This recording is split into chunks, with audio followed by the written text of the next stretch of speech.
তিনজন বন্ধু, তারা ছোট থেকে একসাথে বড় হয়েছে। তারা একসাথে লেখাপড়া করতো এবং একসাথে যত ধরনের দুষ্টুমি ছিল, খারাপ কাজ ছিল, গুনার কাজ ছিল, তারা একসাথেই করত। তো এইভাবে তাদের জীবন কাটতেছিল। কিন্তু তাদের তিন বন্ধুর ভিতরে যখন এক বন্ধু বয়স 20 বছর হয়ে যায়, তখন সে মারা যায়।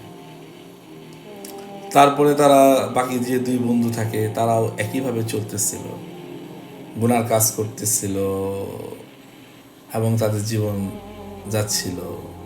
তো যখন 30 বছর বয়স তাদের হয়, তাদের দুই বন্ধুর ভিতরে এক বন্ধু আল্লাহ তাআলার কাছে তওবা করেন এবং সে তার জীবনকে যে খারাপ কাজ আর সে করবে না এরকমভাবে আল্লাহ তাআলার কাছে ওয়াদা করে এবং সে সেইভাবে চলার চেষ্টা করে।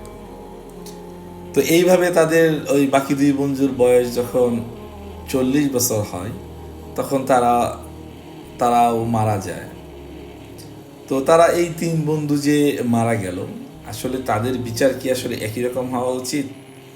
তাদের সাথে কি আল্লাহ তাআলার একই রকম আচরণ করা উচিত? তো আপনাদের মতামত এখানে আমাকে জানাবেন। আসলে এই গল্পটার মাঝে আসলে আমার একটা মেসেজ আছে আর কি। আমরা একসাথে অনেকেই চলি, অনেক রকম দুষ্টুমি গুনার মাঝে আমরা লিপ্ত আছি। এর মাঝে কিছু মানুষ আছে যারা অলরেডি আল্লাহ তাআলার কাছে তওবা করে তার জীবন পরিবর্তন করে ফেলেছে, নামাজ ধরেছে, খারাপ কাজ থেকে বাঁচার চেষ্টা করতেছে এবং হালাল রুজির পিছে দৌড়াচ্ছে। আর কিছু আছে যারা এখনো গুনার ভিতরে লিপ্ত হয়ে আছি, গুনাহ করতেছি। আর কিছু মানুষ আছে যারা আল্লাহর কাছে তওবা করতেছে যে আর গুনাহ করবে না, চেষ্টা করতেছে গুনাহ থেকে বাঁচার, কিন্তু পারছে না। তো এই সকলের যে মানে আচরণ, এই যে কারো গুনাহ, কারো এরকম নেকামল, কিন্তু একই সাথে তো তারা এই গুনাহগুলো একসময় করেছে।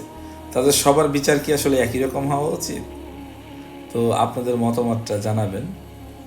আর আসলে নিজেকে সংশোধন করার জন্য সবচেয়ে শ্রেষ্ঠ মুহূর্ত হচ্ছে এখনই, যে আমি আল্লাহ তাআলার কাছে ক্ষমা চাচ্ছি, আল্লাহ যেন আমাকে ক্ষমা করে দেন এবং সুন্দর জীবন যাপন করার তৌফিক দেন। এটা বলার পরে যে আমি বেঁচে থাকবো তার কোনো গ্যারান্টি নেই। এর জন্য ক্ষমাটা আমি যত তাড়াতাড়ি চাবো, নিজের জীবন যত দ্রুত আমি চেঞ্জ করব, তত আমার জন্য ভালো হবে। সবাই ভালো থাকবেন। আসসালামু আলাইকুম।